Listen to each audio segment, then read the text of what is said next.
Here's my preview of the number 19 Baylor versus number 17 TCU men's basketball game. First of all, TCU is coming off of a comeback victory against unranked Texas Tech. And granted, I don't know for the Baylor side of things if LJ Cryer is going to even play due to concussion protocol. It's one of those things you got to get him cleared first. And granted, we know Jonathan Chomwachach was not going to play.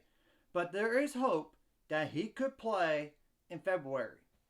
But we'll have to wait and see. We just need to get him healthy first. Now, I'm going to go over individual stats after I mention the team stats.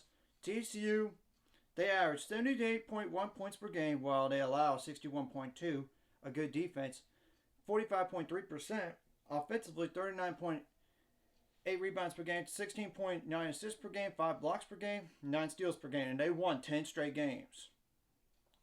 And their only loss is to Northwestern State, that Baylor defeated by 10 points. But I'm not going to say transitive property occurs necessarily, because those things don't exist in sports. It's about matchups. Baylor, on the other hand, averages 79.3 points per game, 66.3 points per game allowed. That needs to improve. 46.5% from the field, 36.5 rebounds per game, 16.6 assists per game, 3.3 blocks per game, 8.6 steals per game. It's pretty similar in numbers as a team on those ESPN stats. Now, some players to keep an eye on, and I'll put the stats in the description below. Mike Miles, number 1, 6'2", 195-pound guard. That's a junior. 18.6 points per game, 12 for 40 on threes, 52 for 77 on free throws, 3.1 rebounds per game, 3.2 assists per game, 2.8 turnovers per game, 1.4 steals per game, 2.1 fouls per game. Emmanuel Miller, number 2, 6'7", 217-pound forward. That's a senior. 14.2 points per game, 9 for 19 on threes. He doesn't attempt a lot of threes. 13 for 19 on free throws. 6.2 rebounds per game, 2 assists per game, 1.4 turnovers per game, 0.7 blocks per game, 1.5 fouls per game. Damian Ball, number 10, 6'4", 194-pound guard. That's a senior. 11.7 points per game, 5 for 16 on threes, 15 for 24 on free throws. 4.4 rebounds per game, 4.7 assists per game, 2.4 turnovers per game, 2.4 steals per game, and 1.1 fouls per game. Micah Peavy, number 0. 6'7", 215-pound guard. That's a junior. 8.8 points per game, 3 for 20 on threes. Not a great shooter. 29 for 36 on free throws. 3.4 rebounds per game, 1.1 turnovers per game, 1.3 steals per game, 0.8 blocks per game, 2.4 fouls per game. Chuck O'Bannon, Jr., number 5, 6'6", 215-pound forward. That's a senior. 8.7 points per game, 18 for 57 on threes, so he can shoot it a little bit. 29 for 39 on free throws, 4.2 rebounds per game, 0.8 steals per game, 1.1 blocks per game, 1.8 turnovers per game, 1.8 fouls per game. Jacoby Coles, number 21, 6'7", 216-pound forward. That's a sophomore. 7.7 points per game, 9 for 30 on threes, 19 for 21 on free throws, 4.8 rebounds per game, 0.7 blocks per game, 0.8 steals per game, 1.4 fouls per game. Eddie Lampkin Jr., number 4, 6'11", 263-pound center. That's a sophomore. 7 points per game, 12 for 23 on free throws. So if there's a hack-a-shack out there, this is your guy. 7.4 rebounds per game, 1.3 turnovers per game, 0.8 steals per game, 1.7 fouls per game. Granted, you don't want to be in foul trouble, but I'm just saying, in terms of free throws, this is a guy to do it. Don't give him an easy dunk. Shahada Wells, number 13, 6 foot, 183-pound guard. That's a senior. 5.6 points per game, 8 for 34 on threes, 11 for 13 on free throws, 2.2 rebounds per game, 3.2 assists per game, 1.4 turnovers per game, 1 steal per game, 0.8 fouls per game. Xavier Cork, number 12, 6'9", 230-pound forward. That's a junior. 4.2 points per game, 9 for 18 on free throws. So that's another hack-a-shot guy. 2.3 rebounds per game, 0.6 steals per game, 0.6 turnovers per game, 2.1 fouls per game. Rondell Walker, number 11, 6'5", 185-pound guard as a junior, 2.9 points per game, 8 for 27 on threes, 4 for 5 on free throws, 2.2 rebounds per game, 0.7 turnovers per game, 0.7 steals per game, 1 foul per game. Okay, pretty much the rest. I'm not, after this next guy here, I'm not going to mention them. 2 points per game or less, but I'll put that in the description below, like I said before. PJ Haggerty, number 3, 6'3", 183-pound guard. That's a freshman. 2.8 points per game. 0 for 1 on threes. 7 for 9 on free throws. 0.7 turnovers per game. And granted, I know I typed on the stats 7 for 9 on threes, 3-pointers, but I meant free throws. So I'm going to go right ahead and correct that later. Now, as for the game itself, it's quite simple what Baylor needs to do in the game. Very, very simple. You got to play a lot better than last time on defense. That's being quite frank. I mean, I'm telling the truth. I'm not lying.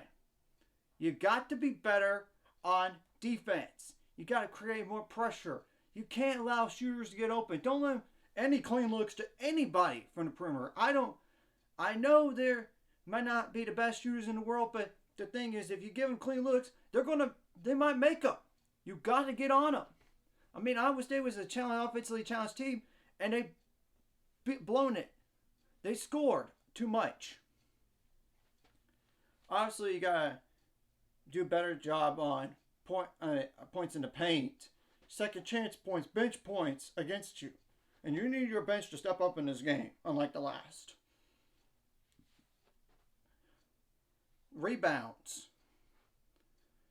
I mean, limit the second chance points especially, and you can't let them shoot threes that good, because you got to force some more turnovers. Now, or the same amount of turnovers as the last game, if not more. Obviously, on offense, it's quite simple. Shoot the ball a lot better than you did last game, because you can't go less than 25% from threes and expect to win when you turn over the ball 19 times. That's the truth. You got to take care of the ball a lot better in this game here. From everyone. I'm not singling out one player in particular. I'm talking about everybody, because they need to be tougher with the ball. You got to rebound the ball better. You got to get more points in the paint a little bit. You got to honestly make more shots in general. I mean, you got to have that killing instinct to put teams away you can. You got to have more bench points. Of course, foul trouble across the board needs to be limited to help yourself. And you got to have Caleb Blumner step up. And yes, he needs to step up, because Jalen Bridges played really good. Played good last game, but he needs to step up. Adam Flagler had a great first half. Second half, only 2 points. He's got to have to be better. You got to have him step up. Langston needs to step up. Dale Bonner needs to step up. Keontae George needs to step up, because you can't shoot the ball like that and turn the ball over like you did. I know you got double figures, but I'm just saying the truth is the truth on offense. At this point, I don't know if Flo Thamba is going to be known as a scorer, but he needs to finish around the rim better. It would help immensely. And same thing goes for Joshua Ojuruna on both ends of the floor here. You got to play airtight defense, be crisper on offense, and don't allow big runs to happen on you. That's kind of what's happened in the 3 losses this year. 20 points or more on a run to next to nothing.